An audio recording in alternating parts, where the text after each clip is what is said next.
وہ تو अपने आप को पाल रही है, अपने ठरक को पाल रही है, अपनी आवारगी को पाल रही है। तो ये तमाम तक बच्चे माइनर रहते हैं, तब तक वो उसी धर्म में रहते हैं जिसमें वो पैदा हुए। यानी गुलाम हैदर का जो धर्म है वो उसी में रहेंगे, उसकी माँ का जो धर्म था उसी में रहेंगे। हाँ, उसके बाद जब वो 18 क्रॉस कर जाते तो वो उनकी अपनी मर्जी है कि वो कौन से मजहब में जाते हैं। तो अभी वो माइनर बच्चे हैं, उन्हें कुछ नहीं पता। तो और गुलाम हैदर उनके लिए परेशान हो रहा है। और संविधान में कहीं ना कहीं ये भी है कि अगर माँ अपना नया घोंसला बना लेती है, यानी ठर्क की तमाम लिमिट पार करके वो दूसरे मर्द के साथ चली जाती है, तो वो बच्चे बाप को ही दिए जाते हैं। क्योंकि अब वो तो बच्चों को नहीं पाल रही ना, वो तो अपने आप को पाल रही है, अपने ठरक को पाल रही है, अपनी आवारगी को पाल रही है। तो ये तमाम मसले ऐसे हैं भाई कि इन पर खुलकर बात होनी चाहिए और उन मसलों को डिस्कस करना चाहिए। गुलाम हैदर के लिए लोगों की एक हमदर्दी होनी चाहिए और उन बच्चों की जो जिंदगियां यहाँ पर दांव पे लगी हैं, जिनमें 3 बेटियां हैं। आपको मालूम है बेटियां कितनी नाजुक होती हैं। बेटियों को तो लोग खानदान से भी बचा कर रखते हैं। हर फैमिली में बताया जाता है कि बैड टच क्या होता है, गुड टच क्या होता है, पड़ोस में नहीं जाना, अकेले इस तरफ नहीं जाना, इधर नहीं जाना, उधर नहीं जाना। मतलब लड़कियों को तो बिल्कुल एक खुशबू की तरह, फूलों की तरह बड़े प्यार से पाला जाता है। उनमें 3 बेटियां यहाँ पर आ गई हैं। अब 3 बेटियों को इसको क्या पता, इसकी तो अपनी आवारगी खत्म नहीं हो रही है, तो ये बेटियों की तरफ क्या ध्यान देगी। और एक अच्छी माँ तो खैर ये हो ही नहीं सकती है, तो एक अच्छी बीवी साबित नहीं हुई, एक अच्छी आपके मुल्क की बाशिंदा साबित नहीं हुई, एक अच्छी महिला साबित नहीं हुई। आप यकीन करिए कि इसकी वजह से हिंदुस्तान की महिलाओं की जो एक आप ये कहिए करेक्टर पे बात आई है कि जिस तरह से कहा मैं तो पबजी खेलती थी और मुझे लवजी हो गया। तो मतलब कहीं ना कहीं हर मर्द के दिल में जो शादीशुदा है उसके दिल में एक डर आ गया। अगर बीवी के हाथ में ज्यादा देर मोबाइल देखता है तो जल्दी से झांक कर देखता है कि क्या हो रहा है। मतलब वहां उसकी डिग्निटी, मतलब बीवी की डिग्निटी पे सवाल है। भाई है या बाप है, वो देख रहे हैं हमारी बहन लगातार मोबाइल में घुसी हुई है, तो वो भी आनंद फानंद झांक कर देखते हैं। वो मैं नहीं कह रही कि गलत देखते हैं, लेकिन कहीं ना कहीं उनके दिल में शक होता है, क्योंकि ये शक इंटरनेशनल वायरल हुआ कि एक औरत शादी के बाद 4 बच्चे होने के बाद उसकी ठर जागी और उसने कहा मुझे प्यार हुआ, मुझे पबजी से लवजी हुआ, और वो मुल्क छोड़कर अपने पति को छोड़कर हिंदुस्तान आ जाती है। जी जी, रिजवी साहबा, जो सूरत हाल रबूपुरा की है, चूंकि आप लोग तो भारत से हैं, आपको उस इलाके की, उस जात की, कम्युनिटी के बारे में अच्छे से मालूम है। तो आप जरा बताइए कि पब्लिक को, कि सीमा को वाकई इस नोयत की लोगों से, इस नोयत के शख्स से प्यार हो सकता है? नहीं नहीं नहीं, बिल्कुल भी नहीं हो सकता। वो तो मैं तो रघुपुरा भी होकर आई हूँ, मैं मिलकर आई हूँ, देख कर आई हूँ।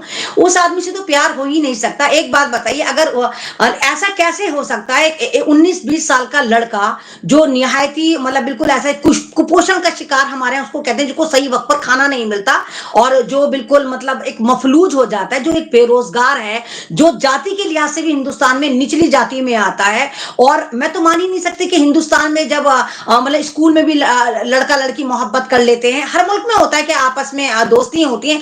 उस मुल्क में जहां पर सचिन को हिंदुस्तान की एक लड़की नहीं मिली, वहां पाकिस्तान की एक आवारा ठरकी 35 से 40 साल इसकी उम्र बताई जा रही है, वो उसको यहाँ पर आकर मिलते कहता मुझे प्यार हुआ। ऐसा प्यार नहीं होता। शायद आपके व्यूअर्स को मैं बताना चाहूंगी कि सीमा हैदर इतनी एक्सपायर है और इतनी ज्यादा गलत काम करती है कि अभी रिसेंटली उसने अपनी बच्चेदानी तक रिमूव कराई है। नोएडा में भी हॉस्पिटल में एडमिट थी, बच्चेदानी तक रिमूव कराई है। यानी वो नहीं चाहती कि आगे और बच्चे पैदा हो, क्योंकि इसको तो कहते हैं ना अब इसका ठिकाना नहीं है। ये तो एक आवारा हवा का झोंका है या कटी हुई पतंग है और हवा के साथ कहीं भी उड़कर गिर जाएगी। तो इसको ये पता है कि 4 बच्चे तो मैंने गुलाम हैदर से पैदा करके हिंदुस्तान में जड़े जमा लिए। अगर मैं यहाँ के लोगों के साथ भी गलत तो काम खैर करती है, अगर करूंगी और कोई बच्चा बाइत्तेफाक पैदा हो जाता तो मैं 5 बच्चे कहां लेकर जाऊं, क्योंकि ये यहाँ भी लंबे समय तक नहीं रहेगी। आपको पता है कि हिंदुस्तान का एक मतलब टीवी वाला बाबा है और धीरेन्द्र शास्त्री के नाम से वो फेमस है, 26 साल का लौंडा मैं उसको कहती हूँ। तो वो भी बड़ा बेवकूफ बनाता है भक्ति के नाम पे लोगों को। तो उसको कह रही है मुझे आपकी स्माइल बड़ी अच्छी लगती है, आप मुझे बड़े सोने लगते हो। मतलब इसने देखा कि चूसा वाहन तो खैर इसका एक तरह से कहिए कि एक इसका प्लेटफॉर्म था, एक स्टेशन था जहां पर यह आके टिकी है। यहाँ के जाने के बाद ये अपने रास्ते खोज रही है कि कहाँ जा सकते, वहीं से कहीं ना कहीं ये जाती होगी। तो मतलब इसको हर बंदे पे इसकी रालें टपकती हैं। तो जिस औरत का पैर घर से निकल गया और जिसने अपने शौहर तरफ का हाथ छोड़ के दूसरी तरफ अय्याशियां करनी शुरू कर दी, तो वो औरत काबिल एतबार नहीं होती, वो औरत कहलाने लायक नहीं होती, वो माँ कहलाने लायक नहीं होती। और ये जिस तरह औरत की गरिमा को तार तार कर रही है, अपनी मोहब्बत को टीवी पर दिखा रही है। बताइए, आपके भी घर में माएँ हैं, बहनें हैं, तो क्या आपने देखा है कि कोई भी शौहर जो है वो अपनी मोहब्बत को आके सोशल मीडिया पर मतलब वायरल कर रहा है? कितने हीरो हीरोइन होते हैं, क्या वो मतलब पब्लिक प्लेस पर दिखाते हैं? हिंदुस्तान के एक्टर तो शाहरुख खान अगर कहीं किसी प्रोग्राम में जाते हैं तो वो दूसरी गाड़ी से जाते हैं, उनकी बेटी जो जाती है वो दूसरी गाड़ी से उतरती है, उनका बेटा दूसरी गाड़ी से उतरता है। मतलब एक प्राइवेसी होती है। ये चिपकम चिपकी, इधर से पकड़, उधर से चप्पू, उधर से लप्पू। तो मतलब जिस चीज को आप एक्सपोज कर रहे हैं, आप जिसको दिखा रहे हो, यानी वहां पर कुछ भी नहीं है, वहां पर नील बटा सन्नाटा है। और सचिन के नाम पर आपने हिंदुस्तान में अपना नया अय्याशी का अड्डा कायम करा है।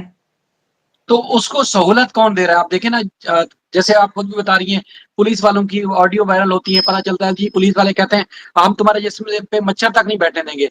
दूसरा, चूंकि आप खुद बताती हैं, देखें माँ बेटियां बहनों वाले सभी हैं, अब बेटियां आपको पता है मासूम कली हैं, उनकी तो मुकम्मल निगरानी करनी पड़ती है जब तक वो अपनी पूरी एज तक अपने, जब तक वो हालात वाकयात को ना समझ पाए। तो अब बेटियों को महफूज बनाने के लिए क्या कुछ इकदाम हो सकते हैं? देखिए, बेटियों को वो ये वाली बात है कि देखिए बेटियों पे तो अभी लोगों का ध्यान ही नहीं गया, क्योंकि इसके मुजरों से लोगों को फुर्सत मिले तो उस तरफ जाए। लोगों को तो अभी समझ ही नहीं आ रहा कि आखिर हो क्या है। दूसरी बात, इसको एक जमहूरी समझ रखा है, एक मजाकिया जोकर नहीं होता कि इसको देख के लोग एंटरटेन करते हैं। इसको बात करने की तमीज नहीं है। और इसका जो कंपेरिजन में, अगर आप ही देखिए, अगर आपने शादी नहीं करी या शादीशुदा है, तो आपने अपनी लाइफ को लेके गोल गोल तय करा होगा कि मेरी जो होने वाली बीवी है वो बहुत सलीका शुआर हो, खूबसूरत हो, एक अच्छे किरदार की मालिक हो। और अगर कोई मर्द ये होता, एक अगर लड़की कोई लड़का देखती है तो वो भी देखती है कि मेरा हस्बैंड बड़ा खूबसूरत हो, पैसे वाला हो। एक दफा को पैसे से भी कंप्रोमाइज कर जाती है वो, लेकिन शक्ल सूरत पे कंप्रोमाइज कोई औरत नहीं करती। आप मानते हैं कि एक लड़की अगर कॉलेज जा रही है तो वो कपड़ों का भी तायुन ऐसे करती है, अच्छा 3 दिन पहले पहना था, अब नहीं पहनूंगी, नहीं तो फ्रेंड्स क्या कहेंगी, तो वो महीने में रिपीट मारती है उन कपड़ों को, कुछ ना कुछ वैरायटी देखती है। तो एक औरत जो बेजान चीजों तक को मतलब इतना केयरिंग होती है, कपड़ों को लेकर, अपने फैशन को लेकर, अपने जूतों को लेकर, अपने पर्स को लेकर, अपने मेकअप को लेकर, तो वो अपने लाइफ पार्टनर को लेकर ऐसी कैसे हो सकता है कि वो किसी पे भी जाकर राल टपका देगी? और अपने उम्र से आधी उम्र के लड़के को, 19 साल के एक ऐसे लड़के को मतलब लाइफ पार्टनर बनाइए, उससे भी प्यार हुआ है, जिसकी शक्ल देखने लायक नहीं, जो कुपोषण का शिकार है, जो बिल्कुल ऐसा लगता है किसी ने भी आम चूस कर फेंका हो, ऐसा लगता है कोई मतलब कटी पतंग हो, जैसे मतलब कहते हैं सूखा हुआ पत्ता हो जो हवा कहीं भी उड़ाकर लेके जाए। तो शौहर तो इंसान भारी भरकम ही चाहता है कि जो समाज में इज्जत दिलवाए। और जितने मीम आज हिंदुस्तान में इसके जिसको ये अपना आशिक बता रही है, चूसे हुए आम पर बने हुए, सचिन पर बने, इतने मीम तो किसी पर बने हुए नहीं है। और लगातार मतलब बेइज्जत हो रही है, रोजाना बेइज्जत हो रही है। हिंदुस्तान में एक अच्छी बात है कि आपसी मतभेद हमारे किसी के भी साथ हो सकते हैं, और मेरे भी काफी सारे रहते हैं। आस्था माँ हमेशा वो मेरे मुखालिफ रही हैं, कोई भी मुद्दा हो, क्योंकि वो उनका जो माइंड सेट है वो आरएसएस की तरह का, और हम एक मुस्लिम समाज से आते हैं। लेकिन यहाँ पर बहुत अच्छी बात है कि आस्था माँ भी इस मुद्दे पर बढ़ चढ़कर हिस्सा ले रही हैं, और वो भी सीमा हैदर पर लगातार बैक टू बैक इंटरव्यू दे रही है। वो भी कहीं ना कहीं ये कह रही है कि हाँ, इसको वापस जाना चाहिए, और वो भी कह रहे हैं कि हाँ गुलाम हैदर, तुम मेरे भाई हो, तुम हिंदुस्तान आ सकते हो। तो ये बहुत बड़ी कामयाबी है कि हमारी जो लड़ाई है वो हमारे ख्यालात की लड़ाई है, हमारी वैसी लड़ाई नहीं है। तो जहां पर मुल्क की बात आती है, जहां पर इंसानियत की बात आती है, जहां पर ममता की बात आती है, जहां पर औलाद की बात आती है, तो हम सब एक हो जाते हैं। जी हाँ। अच्छा, अहमद साहब एक चीज बताएं कि कभी आपने सोचा था कि पाकिस्तान में किसी खातून का इस किस्म का टेस्ट हो सकता है? कोई पाकिस्तानी खातून इस किस्म का एक बुरे किरदार की हो सकती है जो ये कदम उठाए जो आपने सीमा का देखा? कभी जिंदगी में नहीं, सोचा था आपने? नहीं, मैंने तो आपके यहाँ का एक सीरियल देखा था, बागी, कंदील बलोच के ऊपर था, और रियल स्टोरी थी। हालांकि मैं बहुत कम टीवी देखती हूँ, या सीरियल मैंने डाउनलोड करके देखा था।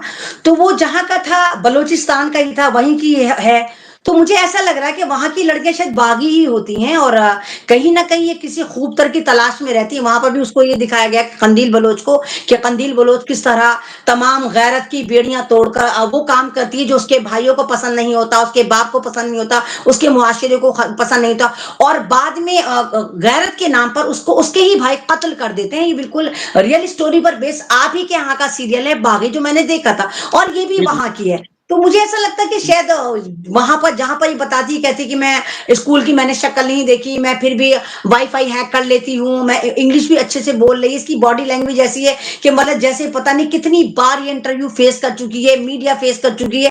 لیکن سوال پھر یہی اٹھتا ہے کہ ایک ایسے شہر کی یا ایک ایسے گاؤں کی عورت جس نے خود ایک گھر خراب کروایا تھا. غلام حیدر پہلے ہی شادی شدہ تھا. غلام حیدر کو اس نے ایک دفعہ بائی چانس مس کال دیتی ہے, جب غلام حیدر اس کی کال اٹھاتا ہے تو پھر یہ بار بار پریشان کرتی ہے, مجھے آپ کی آواز بڑی اچھی لگتی ہے, مجھے بڑی سونی لگتی ہے, مجھے آپ سے پیار ہو گیا. ظاہر سی بات ہے جب آپ کھلی مارکیٹ بن کر جاؤ گے, آؤ میرے پاس شاپنگ کرو, تو ہر ایک کوئی جا کے بھن بھن آئے گا. بھائی آپ زخم کو کھولیں گے تو مکھیاں تو آئیں گی. تو یہ وہ ایک ایسا کینسر کا زخم ہے جس پہ لگاتار مکھیاں بھن بھنا رہی ہیں. اور غلام حیدر کو اس نے پہلے طلاق کروائی, اس کے بچے تھے 2, وہ آج بھی پتہ نہیں کہاں پر ہیں, میکے میں ہیں, ماں کے پاس ہیں, دادا کے پاس نہیں پتا کہاں ہے. غلام حیدر سے شادی کرتا ہے, پوری ایمانداری سے کرتا ہے. غلام حیدر کیونکہ قبیلے سے تعلق رکھا تھا, تو ان کو قبیلے والے سزا دیتے ہیں اور قبیلے کو کمپنسیشن دیتا ہے غلام حیدر. اس کی وجہ سے کمپنسیشن دیتا ہے کہ اس نے شادی کیوں کری, کیونکہ وہ آلریڈی شادی شدہ تھا. اب جب حالات اتنے خراب ہوتی تو غلام حیدر سعودی عرب جاب کرنے جاتا ہے, اس کے لیے جاتا ہے تاکہ اس کو آسائش دے سکے, اس کو گھر دے سکے, اس کو روزی روٹی دے سکے, اس کو فیشن جو یہ چاہتی ہے وہ دے سکے, اس کو بچے دیے اس نے. اب غلام حیدر تو سعودی عرب چلا جاتا ہے, لیکن آپ ہی کے ملک کی میں نے نایاب ایسی ویڈیو دیکھی ہے جناب, ایسے بچوں کے میں نے انٹرویو دیکھے ہیں جو 18, 19 اور 50 سال تک کے آدمی وہ دعویٰ کر رہے ہیں کہ سیما حیدر ہماری گرل فرینڈ رہی ہے. کوئی کہہ رہا ہے ہمارے 10,000 لے رکھے ہیں, کوئی کہہ رہا ہے کہ ہمارے فری میں کولڈ ڈرنک پی کر جاتی تھی, کوئی مطلب ہر بندہ کہتا ہے کہ ہمارے یہاں سے پیسے لے کے بھاگی, اور ہر ایک کو اس نے لارا لپا دیا کہ میں تم سے شادی کروں گی, میں غلام حیدر کے ساتھ خوش نہیں ہوں. تو آپ ایک بات بتائیے, ہر ملک کے اندر ہو سکتا ہے کہ آپ کے ملک کے اندر سب سے زیادہ لوگ پاکستان کی جتنے بھی جاب کرتے زیادہ وہ امریکہ میں کرتے ہیں, یورپ میں کرتے ہیں, تو کیا سب کی بیویاں بھاگ جاتی ہیں؟ سب کی بیویاں بھاگ جائیں گی کہ ہمارا قسم تو جی چلا گیا, امریکہ ہم نے بھاگ جانا ہے. ہندوستان کے ہزاروں ہزار لوگ ہیں جن کے خاوند ہیں, باپ ہیں, وہ باہر جاب کرتے ہیں. ہندوستان مطلب چاہے اسٹیٹ سے الگ کریں, تو کیا سب کی بیویاں بھاگ جاتی ہیں؟ آپ چینل پر بیٹھے ہیں, ہو سکتا ہے کہ آپ اپنی فیملی کو اتنا ٹائم نہ دے پاتے ہو جتنا وہ ڈیزرو کرتی ہے. آپ ایک جرنلسٹ ہیں, جرنلسٹ کی ذمہ داریاں بڑھ جاتی ہیں. رات بے رات آپ نے مطلب پروگرام کو شوٹ بھی کرنا ہوتا ہے, آپ نے رپورٹنگ بھی کرنی ہوتی ہے. تو کیا ہمارے مطلب رپورٹروں کے گھر کے اور آپ کے گھروں کی بیویاں بھاگ جائیں گی کہ جی ہمارا پتی ہمیں ٹائم نہیں دیتا؟ تو یہ اس کے خرابی, اس کے خاندان میں خرابی تھی. غلام حیدر نے ایک نہایت گندے خاندان میں